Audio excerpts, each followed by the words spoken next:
नमस्कार दोस्तों, आज हम अपने वही जो पुराना टॉपिक था जिसमें कुछ जो फैक्ट थे वो बच गए थे, उसकी चर्चा करेंगे। हम बात कर रहे हैं चीन की क्रांति की, जिसमें हम लोगों ने क्रांति का कारण, क्रांति की घटनाएं और जस्ट जो पिछला वीडियो है उसमें हम लोगों ने देखा कि सन्याप सेन का आगमन होता है और जो क्रांतिकारी लोग हैं वो सन्याप सेन को अपना अध्यक्ष चुन लेते हैं। तो इस प्रकार से अब ये स्थिति होता है कि अब चीन में दो सरकार काम कर रहा होता है।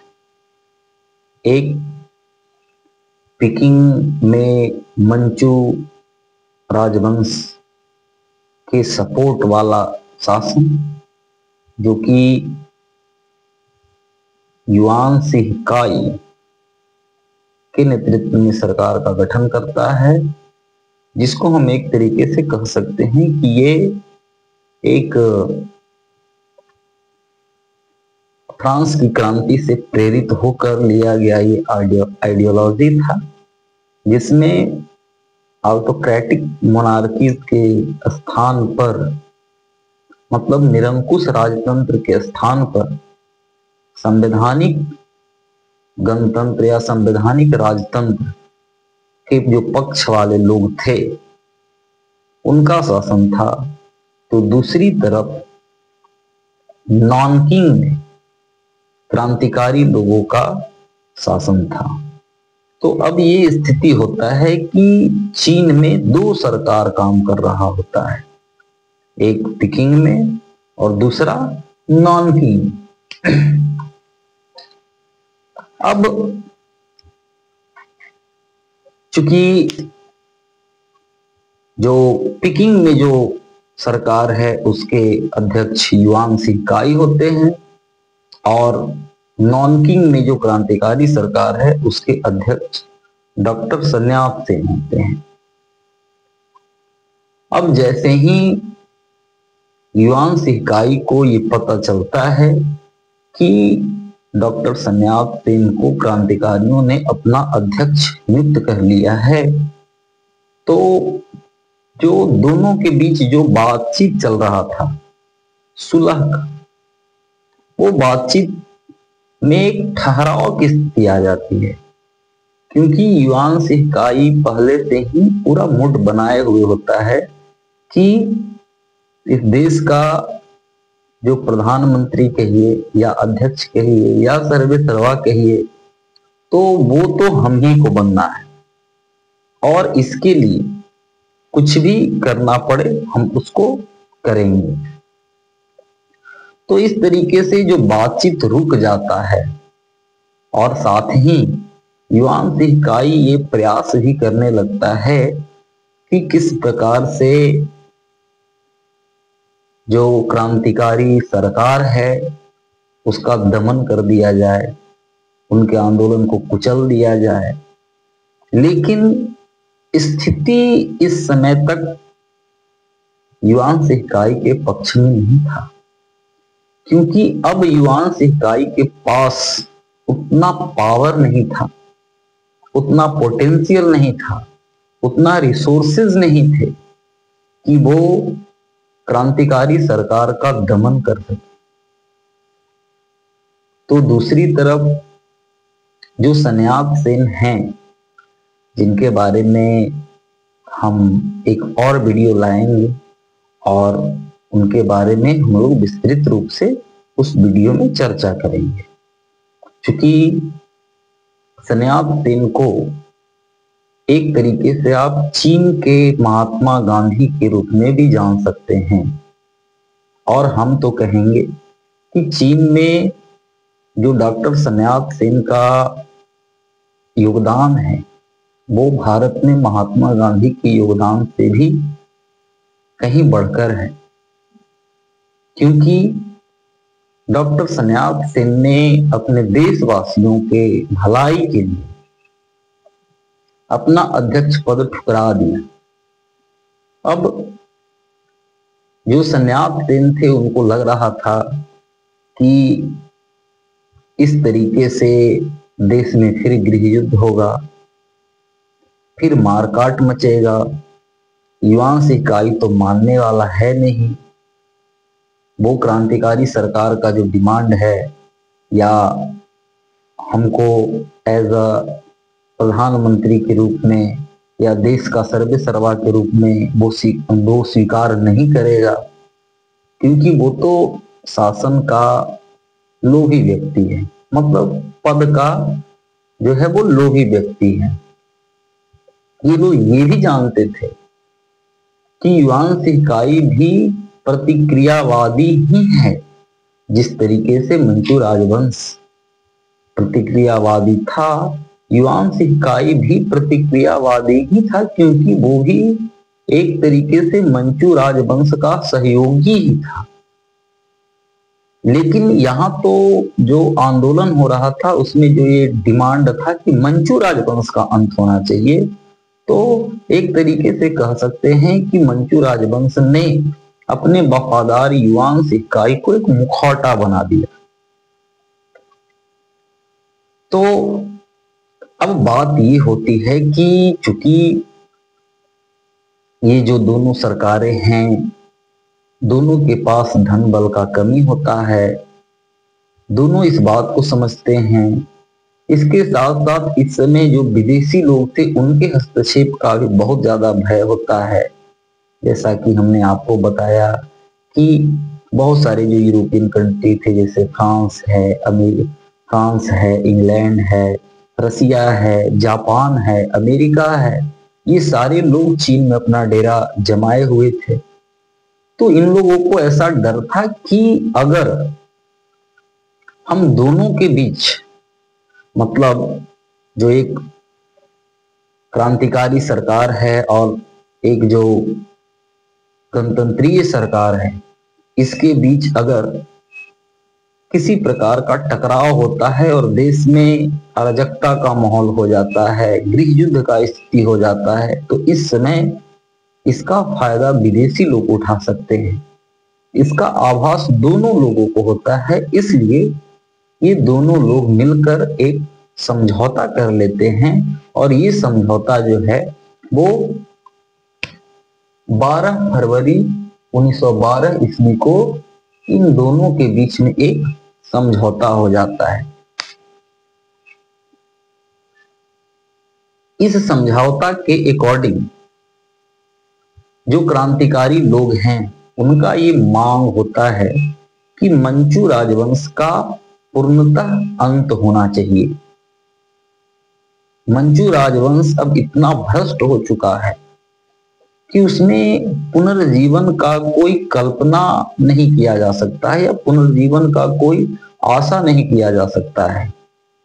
क्योंकि शुरुआत में युवान सिकाई इस पक्ष में था कि जो मंचू राजवंश है उसको बनाया रखा जाए, जिस तरीके से इंग्लैंड में शासन चल रहा है कि भाई राजा रानी का पद रहे, उनका एक संवैधानिक पद हो, लेकिन बाकी जितने भी डिसीजंस मेकिंग है, मतलब जो भी निर्णय लेना है, देश को किस तरीके से चलाना है, वो उस काम संसद करे और उन्हें एक संवैधानिक मात्र के रूप में रखा जाए। लेकिन ये जो क्रांतिकारी लोग थे इनका डिमांड था कि नहीं, मंचू राजवंश का पूर्णतः अंत होना चाहिए। अब युवान सिकाई भी इस बात को मान लेता है और इस समझौता के अकॉर्डिंग युवान सिकाई को नए सरकार का जो रूपरेखा है उसको तैयार करने का जिम्मा दिया जाता है। इसके साथ साथ संगठन के जो सारे कार्य हैं वो भी युवान शिकाई के नेतृत्व में करने का लोग स्वीकृति प्रदान कर देते हैं।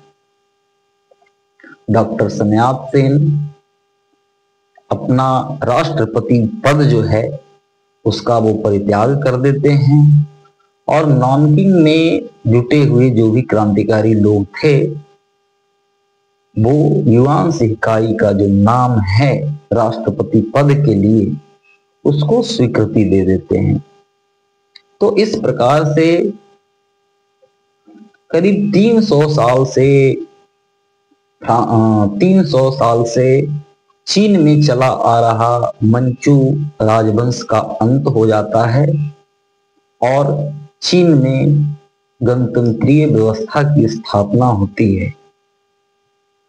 ये एक बहुत ही क्रांतिकारी घटना थी, क्योंकि 20वीं शताब्दी में चीन एशिया का एकमात्र वो देश होता है जहां पे लोकतांत्रिक सरकार या गणतंत्रीय सरकार की स्थापना होती है।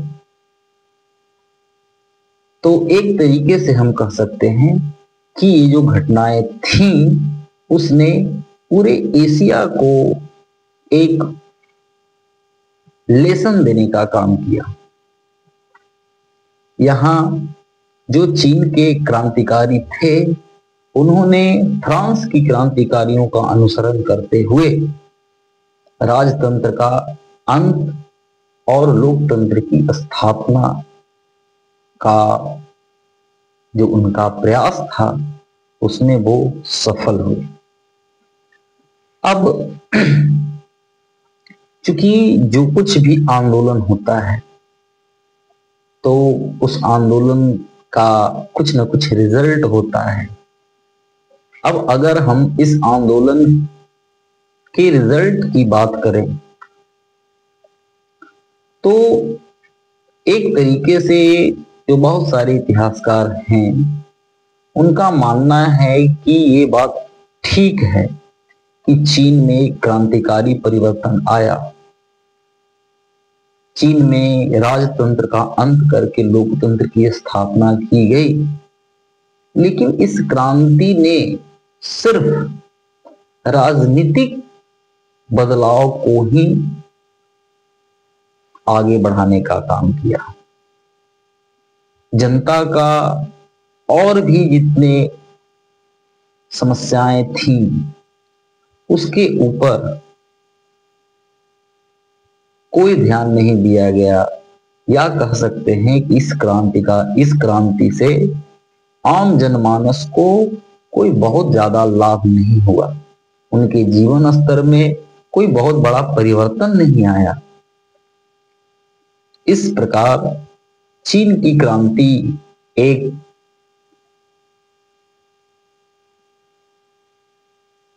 महत्वपूर्ण क्रांति होते हुए भी असफल क्रांति मानी जाती है।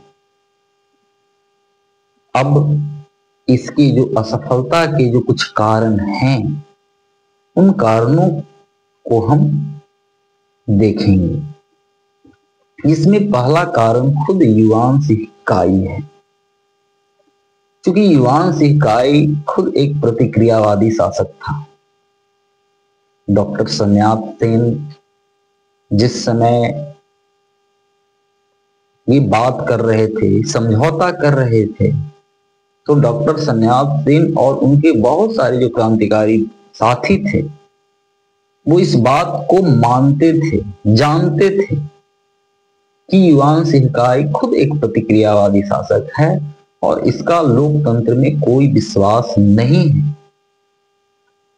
फिर भी चीन को गृह युद्ध से बचाने के लिए, चीन में विदेशियों के हस्तक्षेप को रोकने के लिए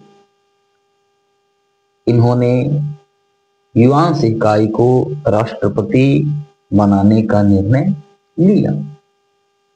तो एक तरीके से कह सकते हैं कि युवान शिकाई का ये जो प्रतिक्रियावादी शासन था, तो भाई अब सत्ता मंचू राजवंश से निकलकर युवान शिकाई के हाथ में तो आ गया था।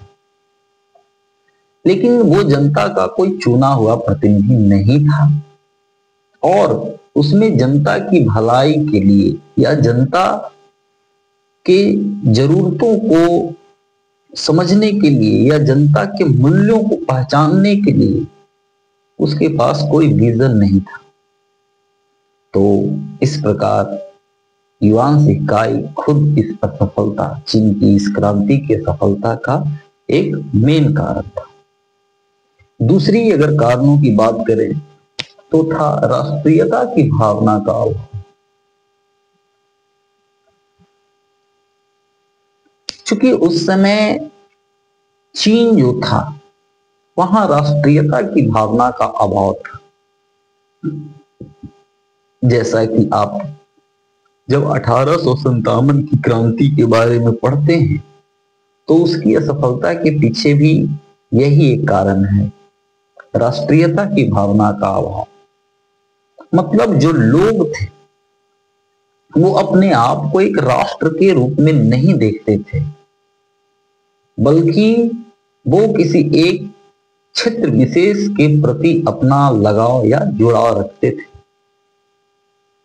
जो लोग थे उनके अंदर ये विचार नहीं था कि पूरा जो चीन है वो हमारा अपना देश है, हम उसके नागरिक हैं और हम अपने देश के लिए आंदोलन कर रहे हैं या देश के लिए संघर्ष कर रहे हैं। इसको आप भारत में 1857 की क्रांति से समझ सकते हैं। जिस प्रकार रानी लक्ष्मीबाई अपनी डॉक्ट्रिन्स ऑफ लैप्स पॉलिसी के अकॉर्डिंग, व्यापकत्व के सिद्धांत के अनुसार अंग्रेजों ने उनका जो राज्य उनसे छीन लिया था वो उसके विरोध में लड़ रही थी। कुंवर सिंह अपने जमींदारी को बचाने के लिए लड़ रहे थे। नाना साहेब को अंग्रेजों ने पेंशन देना बंद कर दिया था, इसलिए वो लड़ रहे थे। बेगम हजरत महल अवध पर कुशासन का आरोप लगाकर उसको ब्रिटिश साम्राज्य में मिला लिया गया था, इसलिए लड़ रहे थे। तो एक तरीके से कह सकते हैं कि ये सारे जो लोग थे वो अपने अपने मुद्दा के कारण लड़ रहे थे। बहादुर शाह जफर को लग रहा था कि शायद फिर से एक बार हम देश का राजा बन जाएंगे, इसलिए लड़ रहे थे।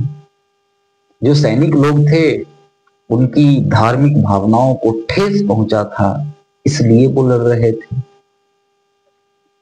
कहीं कहीं जो किसान या मजदूर वर्ग के लोग शामिल हुए वो अपनी डिमांड को लेकर लड़ रहे थे। कहने का मतलब ये है कि ये जितने भी लोग थे वो अपना अपना मुद्दा के कारण इस क्रांति में शामिल हुए थे। उसी प्रकार से यहाँ चीन में भी, जो कि चीन कई एक प्रांतों में विभक्त था, तो हर एक जो प्रांत के लोग थे वो अपने प्रांत के अध्यक्ष को या जो प्रांत का प्रांतपति था उसके प्रति ज्यादा वफादार थे और पूरे देश को एक यूनिट के रूप में नहीं देखते थे। तो इस प्रकार जब किसी भी देश में राष्ट्रीयता की भावना का अभाव होता है तो उस अभाव की स्थिति में किसी भी क्रांति को सफल होने के जो चांसेस हैं वो कम हो जाते हैं, जो कि यहां चीन की क्रांति में भी देखा जा सकता है। अब एक तीसरा और कारण है जन जागरण का। कहता है कि इस समय तक चीन में अशिक्षा का बोलाबाला था। मतलब बहुत सारे जो चीनी लोग थे वो शिक्षित नहीं थे, वो पढ़े लिखे नहीं थे, उनका आर्थिक स्थिति खराब था। और जब कोई व्यक्ति 2 वक्त की रोटी जुटाने का प्रयास कर रहा हो तो उस व्यक्ति से क्रांति का, उनके मूल्यों का या उनके आदर्शों का जो महत्व है उसको वो कैसे समझ पाएंगे। यहां भी वही था कि चीन में जन जागरण का अभाव था। आम जो जनता था वो क्रांति के मूल्यों को समझ ही नहीं पा रहा था। उनको क्रांति और जो गणराज्य थे उनके मूल्यों को वो सही प्रकार से समझते ही नहीं थे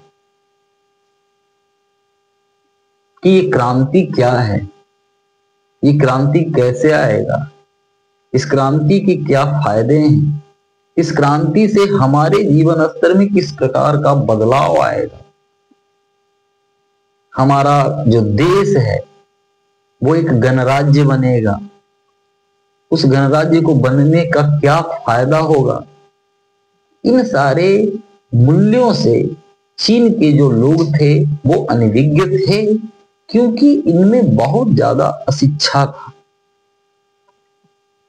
और एक प्रकार से यही अशिक्षा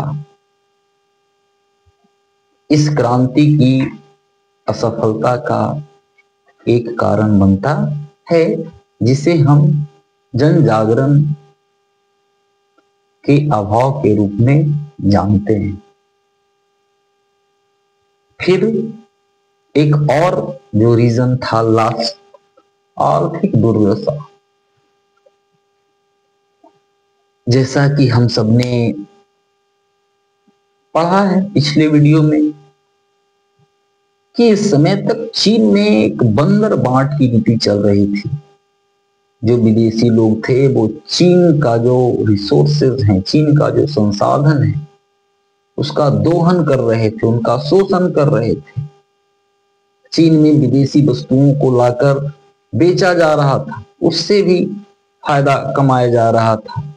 चीन का जो नवयुवक वर्ग है उसको अफीम का लत लगाया जा रहा था। इससे जो चीन का जो मैन पावर है वो कमजोर हो रहा था। तो इन सारे वजहों से, या हमने एक और देखा था कि जब रेलवे का जो ठेका दिया जा रहा था तो उसके पीछे भी यही रीजन था कि सरकार के पास खुद पैसा नहीं था, तो वो दूसरे जो देश थे उनके जो कंपनियां थी उनको बुला रहा था कि आप आओ और हमारे यहाँ इन्वेस्ट करो और मुनाफा में तुमको ज्यादा से ज्यादा मुनाफा देंगे हम। तो चीन का आर्थिक स्थिति तो पहले से ही खराब था। इसके साथ ही जो लोग थे उनकी आर्थिक दशा को सुधारने का कोई प्रयास नहीं किया गया। मंचू राजवंश के जो शासक थे और युआन शिकाई के नेतृत्व में बना ये जो गणतंत्र शासक था, शासन व्यवस्था था, इस व्यवस्था में लोगों को कोई ज्यादा अंतर दिखाई नहीं दे रहा था। वो ये नहीं समझ पा रहे थे कि मंचू राजवंश के लोग हमको इस प्रकार से, हम मंचू राजवंश की इन नीतियों के कारण हम कमजोर थे या हमारा आर्थिक उन्नति नहीं हो रहा था। तो ये नया जो गणतंत्र व्यवस्था आया है उसने कुछ ऐसा किया जिससे लोगों का जो आर्थिक स्थिति है वो सुधरे। चूंकि जो गणतंत्रीय शासन था वो भी मंचू राजवंश के तरह ही काम कर रहा था, इसलिए आम जनमानस में युआन शिकाई के इस सरकार के प्रति लोगों का जो सहानुभूति था वो नहीं मिल पाया। इसके साथ मंचू राजवंश एक्चुअल में, वास्तविक रूप में इतना दिवालिया हो चुका था कि उसके बाद जो गणतंत्रात्मक सरकार का निर्माण हुआ, वो सरकार चाह कर भी लोगों के भलाई के लिए कोई बड़ा फैसला नहीं ले पा रही थी। और उसके पीछे ये रीजन था कि खुद इनके पास आर्थिक अभाव था, इनके पास खुद ये किसी प्रकार से शासन व्यवस्था को चला रहे थे और मंचू राजवंश के लोग एक तरीके से जो खजाना है वो खाली करके गए थे।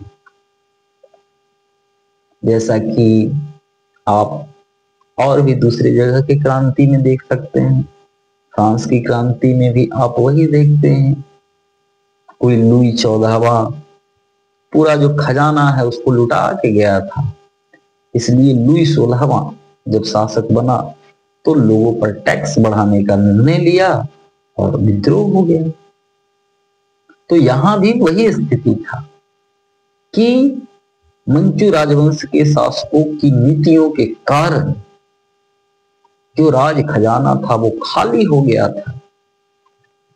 इसलिए बाद में जब युआन शिकाई का सरकार बना तो एक तो वो प्रतिक्रियावादी था ही, लेकिन फिर भी क्रांतिकारी लोगों के दबाव में या डॉक्टर सन यात सेन के दबाव के कारण अगर उसने कुछ कदम उठाने भी चाहे लोगों की भलाई के लिए, लोगों की आर्थिक स्थिति को सुधारने के लिए, तो उसके लिए उसके पास पैसा का अभाव था, आर्थिक अभाव था।